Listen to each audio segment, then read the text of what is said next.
Lingua house की तरफ से मैं हूं अहमर गुल, आपका English coach. Welcome to my English class. आज इंग्लिश फॉर पेरेंट्स के सिलसिले की 5वीं वीडियो लेके हाजिर हैं। तो चलते हैं हम आज की वीडियो नंबर 5 की तरफ। पहला जुमला है यू एंड हुज आर्मी। ये दरअसल उस वक्त बोला जाता है जब आपको किसी शख्स की धमकी पे यकीन नहीं और आप समझते हैं कि जो वो कह रहा है इसको अमली जामा पहनाने के काबिल नहीं है। तो जिस तरह उर्दू में कहते हैं कि जाओ जाओ बड़े देखे हैं तुम जैसे, तो इंग्लिश में कहेंगे यू एंड हुज आर्मी। ये दरअसल मजाक उड़ाने के रंग में बोला जाने वाला जुमला है। नंबर 2 पे है हाउ इज़ द एनिमी। क्या वक्त हुआ है। ये दरअसल बड़े बेतकल्लुफाना से और हल्के फुल्के से अंदाज से वक्त के बारे में पूछने के लिए ये बोला जाता है। जिस तरह हम कहते हैं कि what is the time by your watch, तो वो ये कह देते हैं हाउ इज़ द एनिमी, कि क्या वक्त हुआ है। नंबर 3 पे है एन आई फॉर एन आई। मशहूर तरीन जुमला है। आँख के बदले आँख, कान के बदले कान, जैसे हम कहते हैं कि जैसा आप करेंगे वैसा ही भरेंगे। इन मानों में ये इस्तेमाल किया जाता है। नंबर 4 पे है ए trouble shared is trouble halved, कि गम बांटने से आधा हो जाता है। कि अगर आप अपनी परेशानी, फ़िक्र, गम किसी के साथ आप बांट लें, उसको बता दें, तो आपका दिल हल्का हो जाता है। नंबर 5 पे है माय गुड वुमन। ओ भाई, ये दरअसल झगड़ा अगर किसी से हो रहा है, इख्तलाफ राय है, झगड़े की सूरत इख्तियार कर रहा है, तो उस सूरत में ये माय गुड वुमन तंजिया अंदाज में किसी को मुखातिब करने के लिए, उसको अपनी बात बताने के लिए इस्तेमाल करते हैं इसको, कि अगला आपकी बात को तवज्जो नहीं दे रहा, अपनी ही कहे चला जा रहा है, तो फिर आप उसको माय गुड वुमन कह के पुकारते हैं, तवज्जो दिलवाना चाहते हैं उसकी अपनी बात की तरफ। नंबर 6 पे है व्हाट इज़ इट। क्या बात है, क्या मामला है, क्या माजरा है। इन मानों में ये इस्तेमाल होता है। नंबर 7 पे है स्पीक फॉर योर सेल्फ, कि भाई तुम अपनी बात करो, बाकी लोगों की बात छोड़ो, तुम अपनी बात करो, तुम्हें मसला क्या है। बाकियों की वकालत छोड़ो, दूसरों का जिक्र करना छोड़ो, अपनी बात करो, तुम्हें क्या मसला है। Speak for yourself. Number 8 पे है जी it is a dog's life. ये डॉग के आगे अपॉस्ट्रोफी लगना चाहिए था, सॉरी नहीं लगाया। ये दरअसल बड़े दुख भरे अंदाज में बोला जाता है कि जब आप अपनी ज़िंदगी से या मामलात से, हालात से मुतमईन नहीं हैं, तो आप कहते हैं ये भी कोई ज़िंदगी। जिस तरह हमारे यहाँ उर्दू में कहते हैं भाई ये तो कुत्ते वाली ज़िंदगी है, ये भी कोई ज़िंदगी है।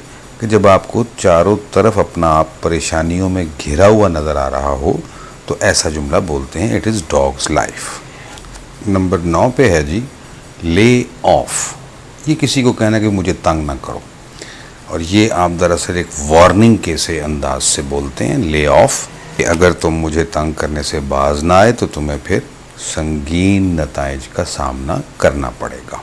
ले ऑफ, तंग मत करो।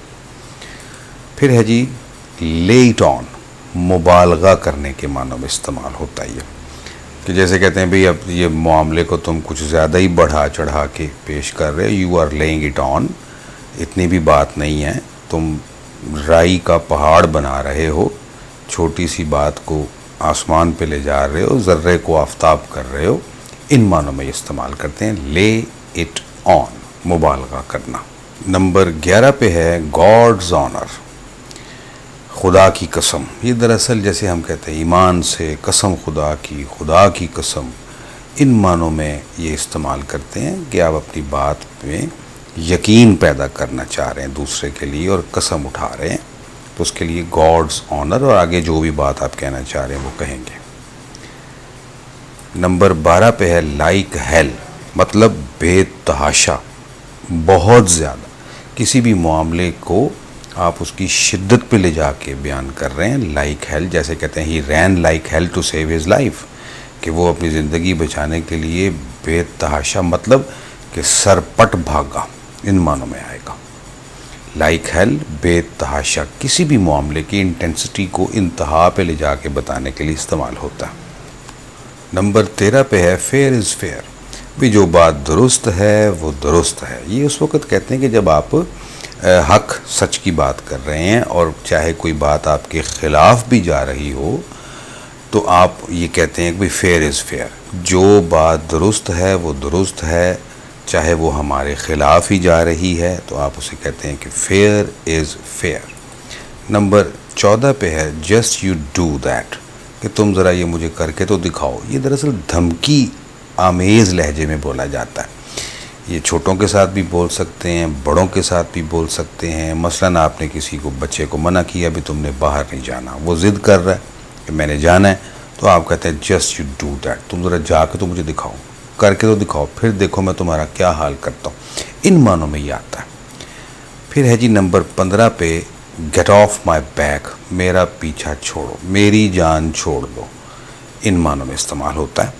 नंबर 16 पे है लॉन्ग टाइम नो सी, ये दरअसल जब आपकी किसी से बहुत अरसे बाद मुलाकात हो रही हो तो ये बोला जाता है कि भाई जैसे हम बेतकल्फ़ी से, भाई ईद का चांद ही हो गए हो, कभी मिलते ही नहीं हो, कहाँ रहते हो भाई। इन मानों में लॉन्ग टाइम नो सी, बहुत अरसे बाद मुलाकात हो रही है।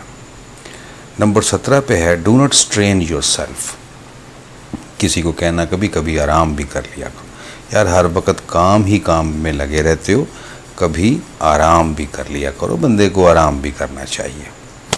नंबर 18 पे है फॉर ए सॉन्ग, बहुत ही सस्ती चीज़। ये दरअसल अगर आप किसी चीज़ की कीमत बता रहे हैं और आप ये बताना चाहते हैं कि ये तकरीबन मुफ्त चीज़ है, कौड़ियों के भाव है, तो आप कहते हैं it is for a song. मसलन मैंने आपसे पूछा कि भाई ये घड़ी आपने कितने की ली, आप कहते हैं कि भाई it is for a song, मतलब मुफ्त ही समझो, बहुत ही सस्ती है, कौड़ियों के दाम समझ लो, तकरीबन मुफ्त ही समझ लो। It is just for a song. जैसे कहते हैं कि भाई this house is for a song according to the market rate, कि ये मार्केट के रेट के मुताबिक तो ये घर बहुत ही सस्ता है, तकरीबन मुफ्त ही समझो, इन मानों में इस्तेमाल होता है। नंबर 19 पे है before you can say Jack Robinson, ये दरअसल पलक झपकने में अगर आप कहना चाहते हैं तो ये इस्तेमाल करते हैं। जैसे कहते हैं कि अच्छा भाई ये तुम काम कितनी देर में कर दोगे, इधर पानी का गिलास ला दो, तो कितनी देर लगेगी तुम्हें, वो कहेगा जी before you can say Jack Robinson, कि पलक झपकने में, जैक रॉबिन्सन कहने में जितना वक्त लगता है उससे भी पहले। जैसे हम कहते हैं आनन फानन, पलक झपकने में। इसी तरह इन्हें जिफी भी इन्हीं मानों में इस्तेमाल होता है कि पलक झपकने में, कि इस काम में कोई देर नहीं लगेगी, बस सेकंड्स में ये काम हो जाएगा, इन्हें जिफी। और इस तरह आज की वीडियो नंबर 5 का इख्तिताम होता है। अगर आपको वीडियो पसंद आए तो हमारे चैनल को सब्सक्राइब करें, लाइक करें, शेयर करें। खुदा हाफिज़।